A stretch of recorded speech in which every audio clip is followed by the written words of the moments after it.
We left off on Gimel Amid Beis. Take just a moment to get back into it.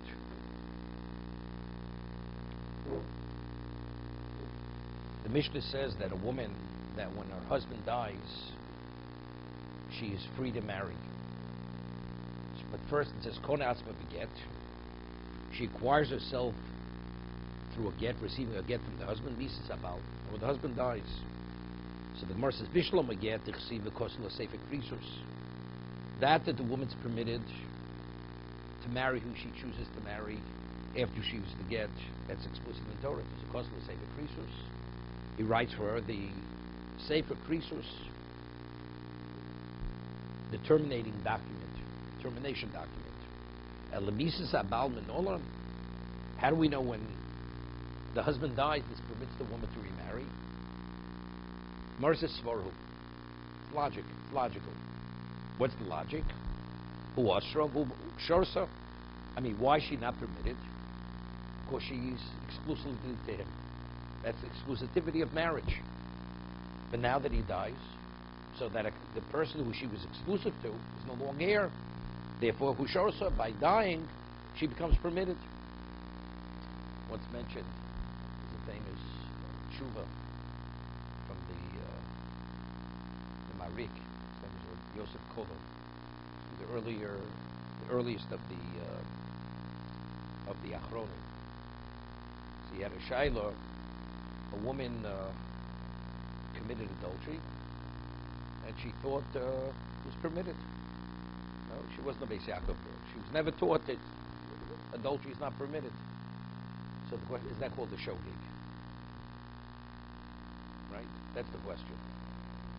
So he explains over there, when the Torah speaks about an adulteress, it says, Umola mal bebalo, the Isha. She betrayed her husband. It doesn't say she only betrayed Hashem when she commits adultery. So he goes to explain over there that when a woman enters into marriage, what is marriage? What is the meaning of marriage? You don't have to go to a Beis Yaakov, you don't have to be Jewishly educated.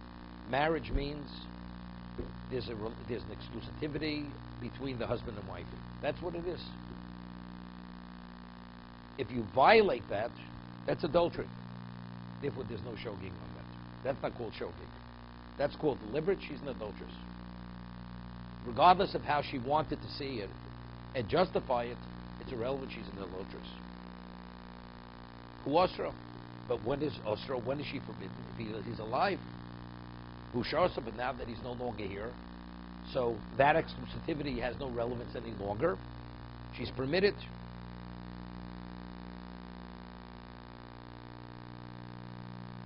It's interesting.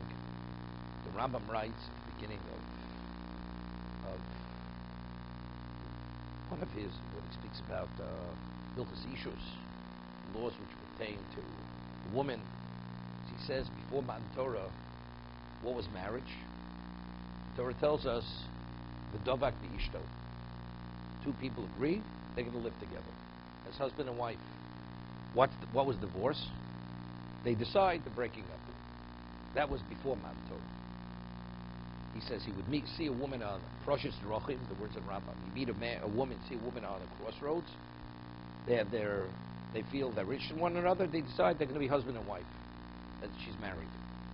The moment they decide they're going to live together as husband and wife, that's v'davak b'ishto. If the woman commits adultery, when they still have this understanding, then she's committing adultery, a non-Jew. But if they break up, they decide we're not going to be together any longer, that's divorce. So what happened with Matan Torah? Well, what happens? Let's say factually when they break up, she's conceived from the first husband. And now she goes with a second man. And now she gives birth, and now they believe it's the second husband's child. It's a Malorit Zima. The whole land becomes filled with Zima, with promiscuity. A brother marries a sister, it becomes very complicated. Therefore Hashem says no. Marriage, there's certain very specific guidelines. What's marriage, what's not marriage, and when you're no longer married. Okay, that's the Rambam. Huashavu Shorsa. Huashavu Shorsa, that's Svara, it's not so simple. That was before Matan Torah, but again, but now that he died, it doesn't make sense why she should be forbidden. If he's still alive, we understand he has to terminate that relationship. So termination relationship, you need a get. But if he's no longer here, there's nothing to terminate. He's no longer here. Why is she not permitted? Because she's married. So he dies, she's no longer married. So Gemara says, no proof. V'arayus, the oslu v'lo sharilu. Arayus for incestual relationships. Initially, it became forbidden, and then, although the person died or divorced, it remains in place. Right? What's the example? Man's married to a woman, so there's a Torah provision of chamoso, his mother-in-law. He divorces his wife, now he marries another wife. The mother-in-law remains his mother-in-law. Although, what is the basis for chamoso? The basis for chamoso is that he was married to the woman's daughter. So he's no longer married. Or the woman dies. So he's no longer a son-in-law. Torah says, no, she remains chamoso. So we don't say, hu asra hu sharigo. That once it passes, it becomes permitted.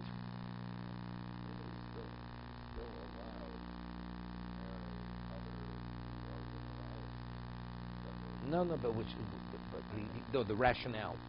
If the rationale is so convincing, so why do arayos remain arayos? She's no longer my brother's wife, right? Eishesach. The brother divorced her. The brother's not permitted to marry. Why? The only reason why I'm not permitted is because it's my brother's wife. She's no longer my brother's wife. But yet, because she was once my brother's wife, that's sufficient that she's not permitted to the brother. Psukim. These are explicit psukim. So you see, but what about the svara? No.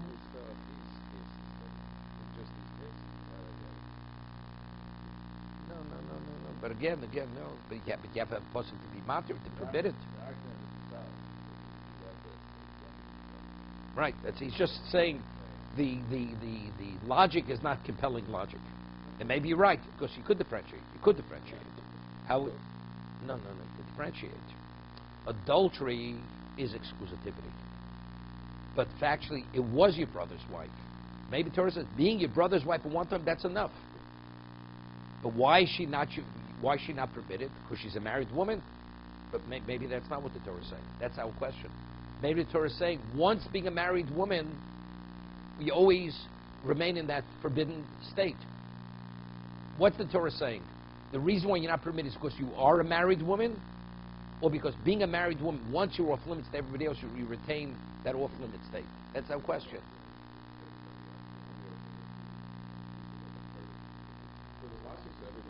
No. The logic doesn't stand.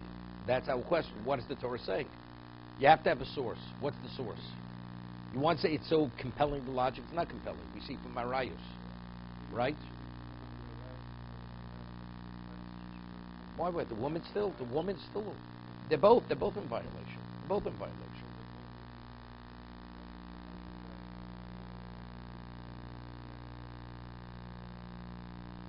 Maybe yes. That's the Gemara's question. How do you know a widow's permitted? How do you know when widow's permitted? Your Eishesach. Kaloso, your daughter-in-law. Right? Your daughter-in-law. Your son is married to a woman, he divorces her. The son dies. Is the father-in-law permitted to marry his daughter-in-law? She's not permitted to marry his daughter-in-law. But the only she's my daughter-in-law is because the son was married to her. But still, it remains. I understand that. So maybe it's good. So maybe the logic is not up. From here we see the logic is because you have to understand what is the provision of Eishes Ish.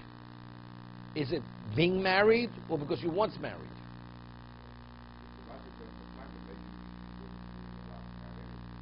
You're right, exactly. Maybe she's not permitted to marry anybody. I mean, we have a case. What case be analogous? The Gemara speaks about the almana of a melech, right? The widow of a king. She's not permitted to marry anybody. There's a machlokes Mishnah in Sanhedrin. What about to marry another king? Right? There's an argument. One opinion, Mishnah says, the widow of a king is not even married to marry another king. We're not talking about with the new king is the son of the previous king, right? Then it's Eishes Ovi, right? Still not permitted. Why? The answer is because she was the wife of the king, but she's no longer the wife of the king. But she was. That's similar to Arayos. Right?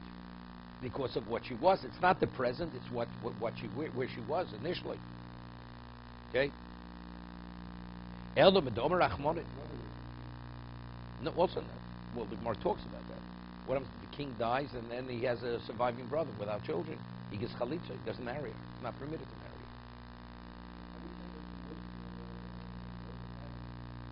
her. What? No, he has to give yibum. Yibum he can't. He gives chalitza, but she's still not permitted to marry. He has to release her in terms of being a yavama. It's a mitzvah, right? But in terms of marriage, she can't marry anybody else.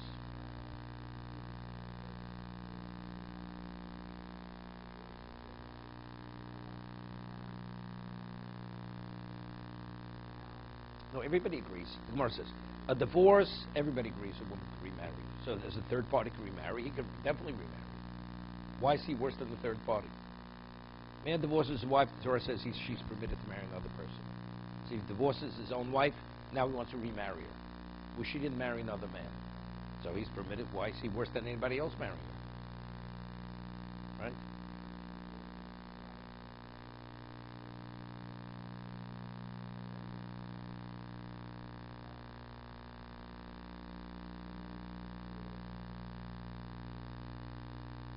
That's a rayus. The fact is, because that's the sister of his wife. Right? It's similar to the mother-in-law. Or to the daughter-in-law. That's something else. But what about the brother of the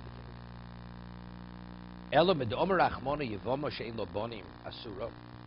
The Torah says a woman who's a yavama, she's a widow where the husband died childless. She'ein lo bonim, asura. She's not permitted to marry a third party until she gets chalitza, correct? She's called Yavama L'Shuk. Hayesh lo bonim uteres. The Torah says there's a provision for a Yavama whose husband died childless, she's not permitted to marry. So what's the inference? But a Yavama who had children from her husband, she's permitted to remarry. So Moses says, no. Dilma ein lo bonim asura li'almo. B'shar li bonim. When she has no children, she's not permitted to the world, but she's permitted to the surviving brother, to the Yavam. But there are no children whatsoever. Where there are children, she's not permitted to anybody. So we explained this. Why? What's the rationale? Because for the sake of perpetuating the name of the surviving brother, he takes over. He's not creating a new marriage. He's taking over the marriage, the relationship of the deceased.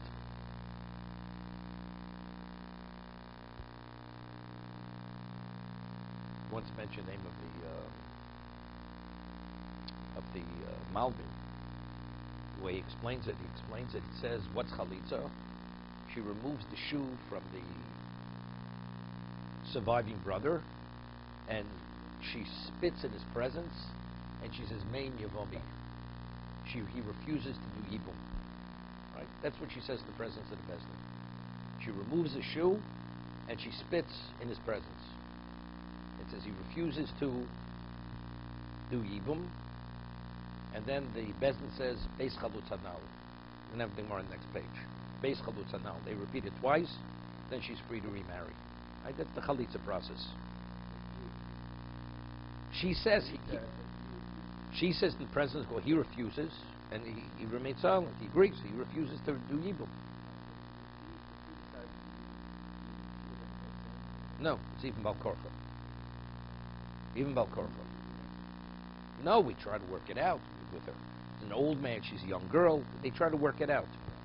If it's inappropriate, they would convince the Yavam to give chalitza, not to have yibum. Right. To remarry anyway, right? That's what the Gemara is saying. It seems to be the Torah is saying that if there are no children, that's when she's not permitted. It seems to be if there are children, she is permitted. So the Malbim says like this: normally, Eshes Ach, marrying the wife of a brother is an incestuous relationship. What's incestuous? Has the liability of Kores, right? Kores. What happens if the brother-in-law conceives, she conceives from the brother of the one who divorced his wife or where she was widowed with children, what is the child? Mamzer. It's a mamzer. What happens in the context of Yibum? Not only is it not koresh, there's a mitzvah. And if it's a mitzvah, the child is a kosher child. It's a legitimate child. So here, what does Hashem say? For the sake of perpetuating the name of the deceased, Hashem says, I'm willing to turn the world upside down. Normally what would be incestuous is not incestuous. Normally what's mamzer is not mamzer. So why don't you want to do Yibum? She's not my cup of tea. Right? That's his answer. She's not my cup of tea. After what Hashem says, isn't it clearly obvious how important this is? That Hashem is willing to turn, and you're not willing. So he says, you remove the shoe. He says, what's the shoe? The removal of the shoe, what does it represent? The Malbim says. Rabbi Yochanan says in Shabbos that a person should sell everything to purchase a pair of shoes. You shouldn't walk barefoot. That's Rabbi Yochanan. That's how important it is to go with a pair of shoes.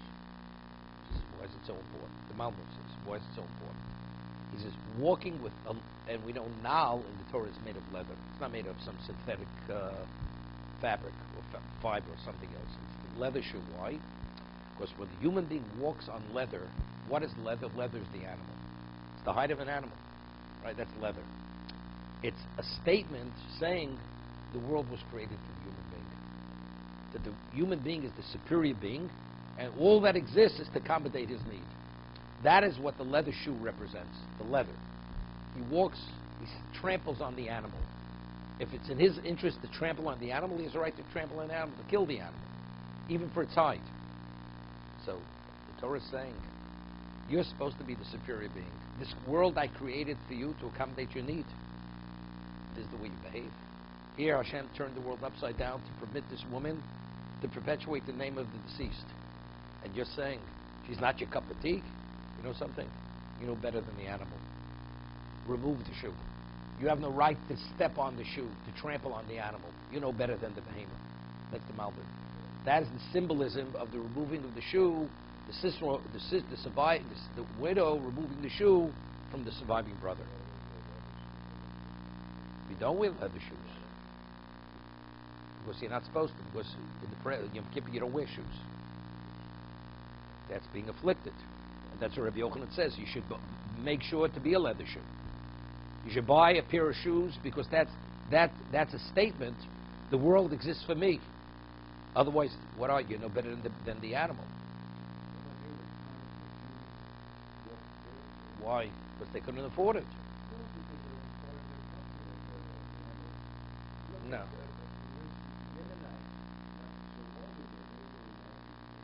They couldn't afford it. That was an indication of impoverishment. Impoverishment. Right.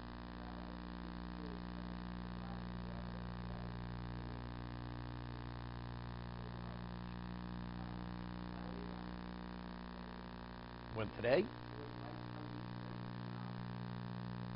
The Gemara says, "B'mokav yibum," it's not an option. But if not, because she has to be released. She has to be released. If you don't want to perpetuate the name, you have to be released. The Torah doesn't force it. The Torah doesn't force it. You want it, so good. You don't want to do the mitzvah, you don't want to do the mitzvah. Hashem is not enforcing the mitzvah. That's for a different reason.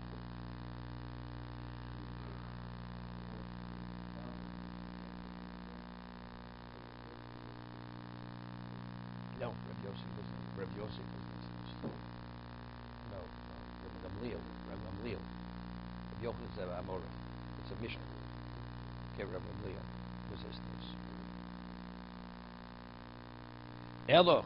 So we're trying to figure out how do we know an almana, a widow, is permitted to remarry. Elo. An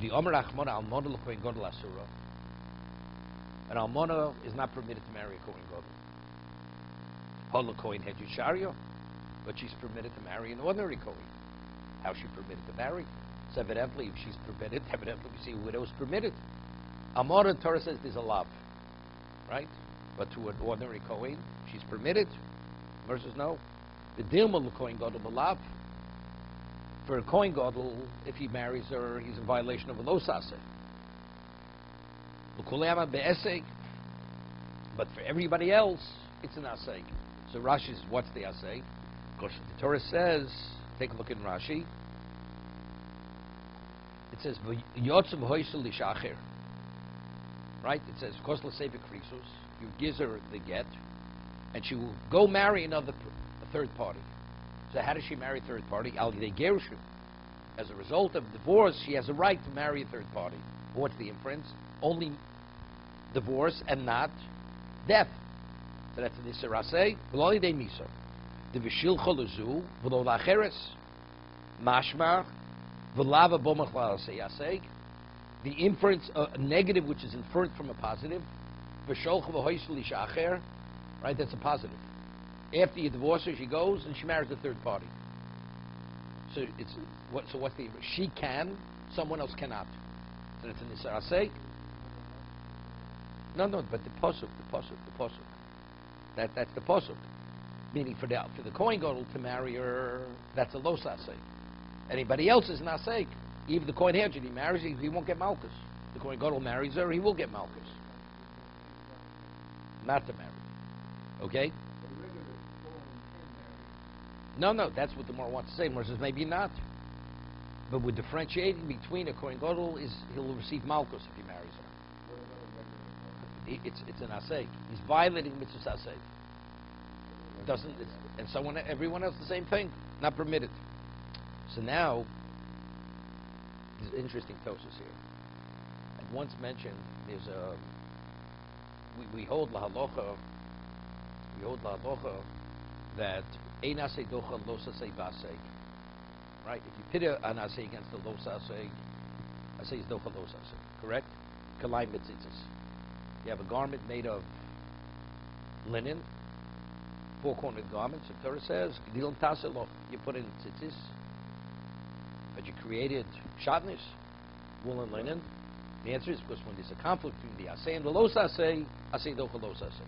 But the aseh supersedes the lo saseh. You're permitted to wear it. Okay. What about if you have an aseh pitted against the lo saseh v'aseh, right? Then we say ein aseh docha lo saseh. Correct? Let's talk about almona kohen gadol. Right? It says there's naseh b'suli yikach ba'amov. She has to be a virgin, and also she's an almona. So let's say she's an almona min nisuin. Her husband, right? She was fully married, and now she dies, and she falls to yibum to the kohen gadol. Kohen gadol cannot do yibum. Why? Because yibum is naseh, and since she's a widow, that's a lo saseh, and she's not a b'sula. So the Gemara says, "Ein aseh docha lo saseh v'aseh."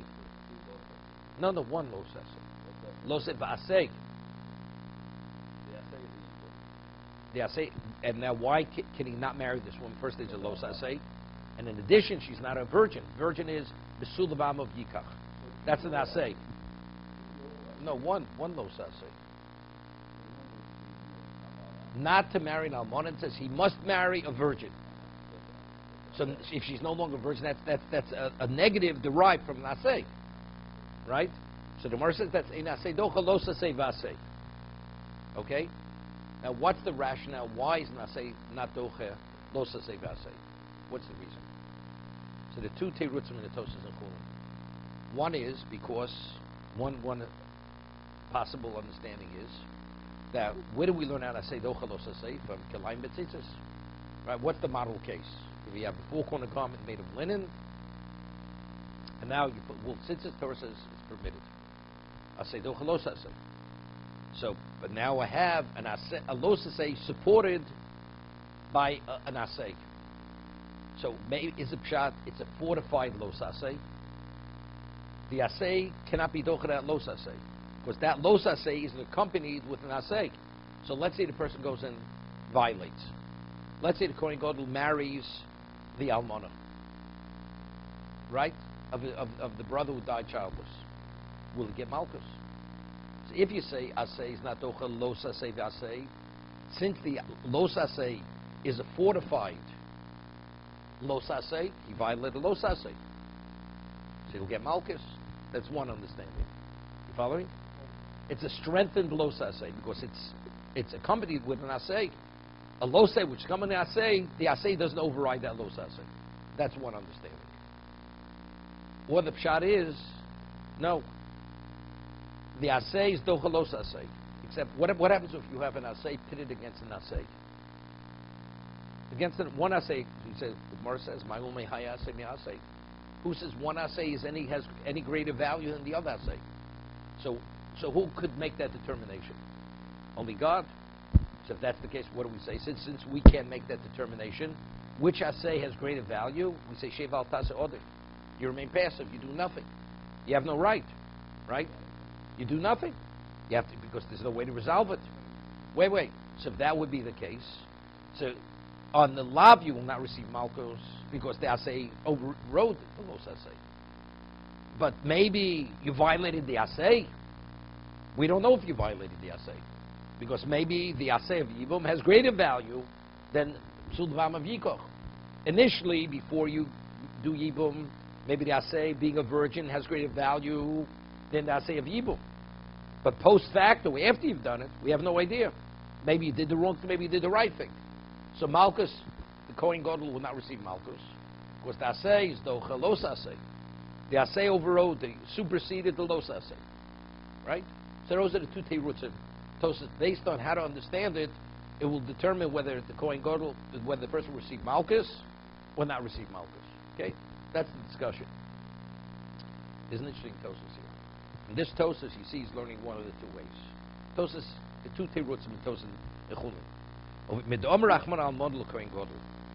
Gemara wants to bring a proof that a widow is permitted to the world because the Torah only says a Kohen Gadol is not permitted to marry an almana, correct?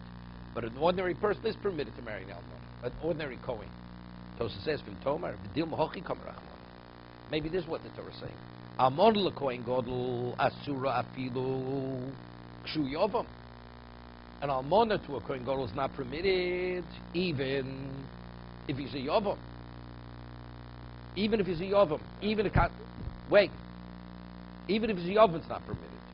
Halakuli alma shario liyavomin. But it's all only within the context of yibum. Aval olam emeloch the isha lachamisa nami asu kuli alma shlobim boka yibum. What Tosha is asking. Maybe when the Torah says almana l'Kohen Gadol is not permitted, that's within the context of yibum. Even there. But for everybody else it's permitted.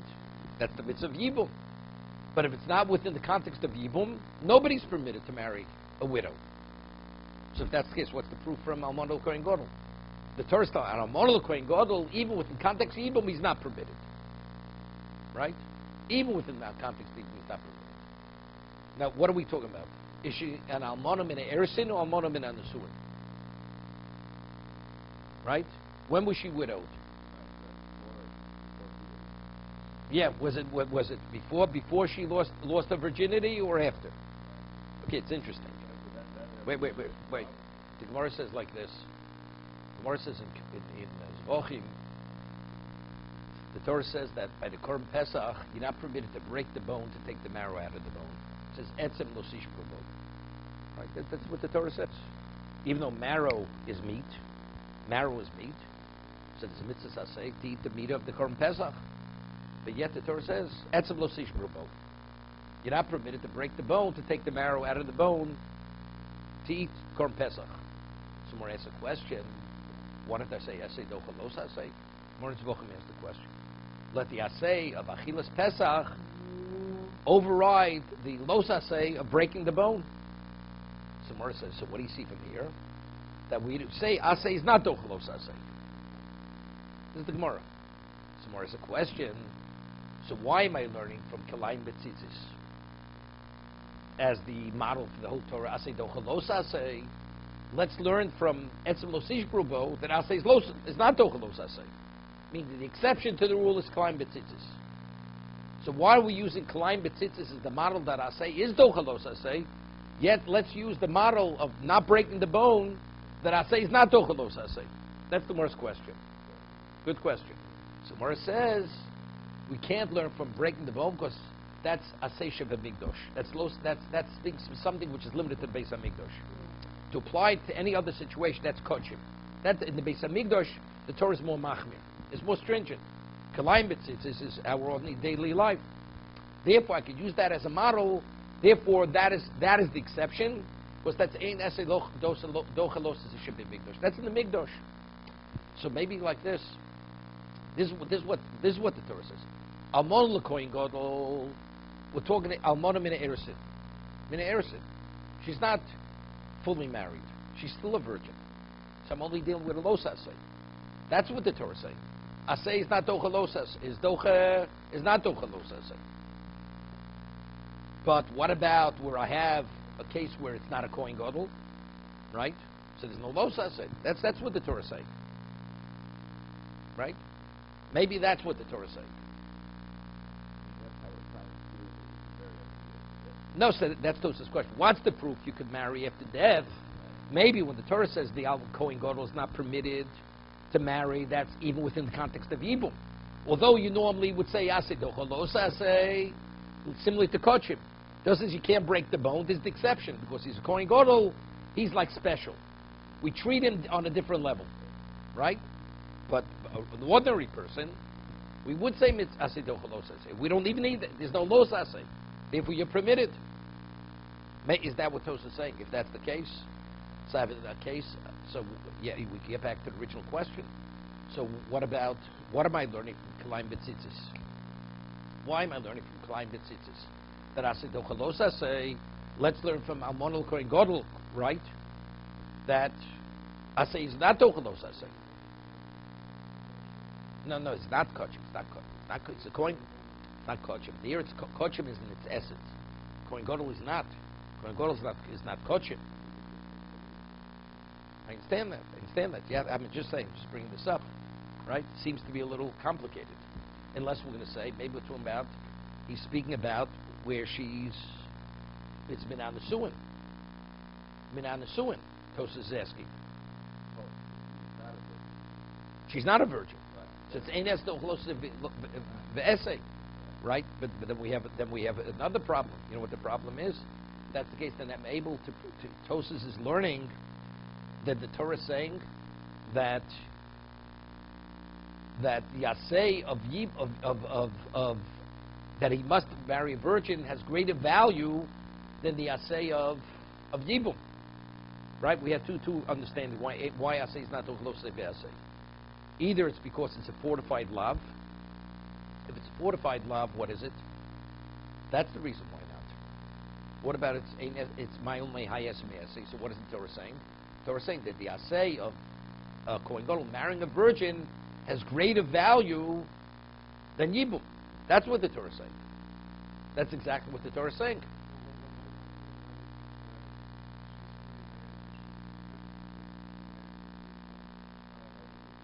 Well, that would be the same thing. That's like min erisin. That's like min erisin, where he didn't consummate the marriage. Okay, that's like. But ordinary kohen or a kohen gadol. No, he's not permitted. No, that's what we're talking about over here. He's not permitted to marry her. It's not because she was married. Let's say she lost her virginity some other way. She had an accident. Also, he's not permitted to marry. She's not a psula. Only kohen gadol. Only kohen gadol. It's permitted to marry her. It's permitted to marry as long as she had relations with a goy. That's a zona. But if she had relations with a Jew, a kohen's permitted to marry her as long as it wasn't an incestuous relationship.